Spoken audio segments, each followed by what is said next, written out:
మరి ఈ వ్యాఖ్యలపై జనసేన అధినేత పవన్ కళ్యాణ్ స్పందిస్తారా లేదంటే ఆయన ఇదివరకు తమకు కాదని మౌనంగా ఉంటారన్నది కూడా తేలాల్సి ఉంది.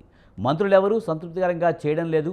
మహిళా ఎమ్మెల్యేను వైసీపీ నేతలు కించపరిస్తే వెంటనే ఎందుకు స్పందించలేదు? జరుగుతున్న పరిణామాలపై ప్రతి మంత్రి అప్రమత్తంగా ఉండాలి. నిత్యావసర ధరలు గణనీయంగా తగ్గించాం. నిత్యావసర ధరలు తగ్గించి ప్రజలకు లబ్ధి చేకూర్చడంలో మంత్రివర్గ ఉపసంఘం బాగా కృషి చేసింది. చేసిన మంచిని ప్రజల్లోకి తీసుకువెళ్లడంలో విఫలమయ్యారు.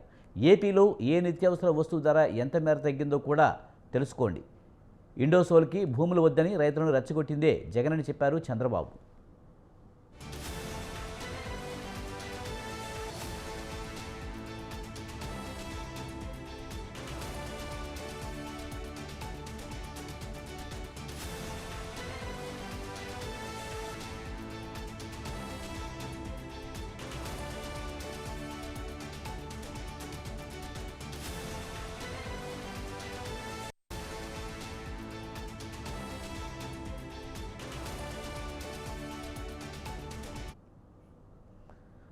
అదే జగన్ పరిశ్రమలు తరలిపోతున్నాయంటూ తన మీడియాలో తప్పుడు రాతలు రాయిస్తున్నాడు.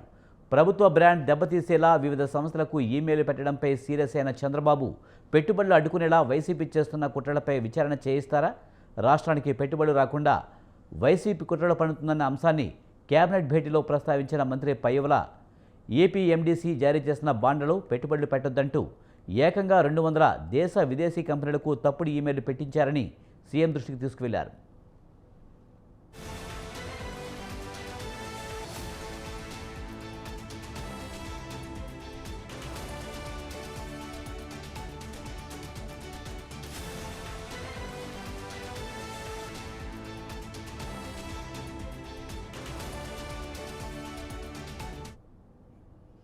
వైసీపీనే తమ పార్టీ సానుభూతిపరుడితో ఈమెయిల్ పెట్టించిందని సీఎంకు ఆధారాలు చూపించారు ఆర్థిక మంత్రి.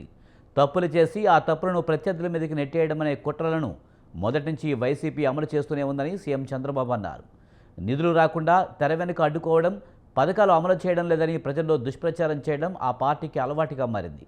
ఇలాంటి విషయాలను ప్రజల్లోకి బలంగా తీసుకువెళ్లాలి అంటూ మంత్రులకు క్లాస్ తీసుకున్నారు.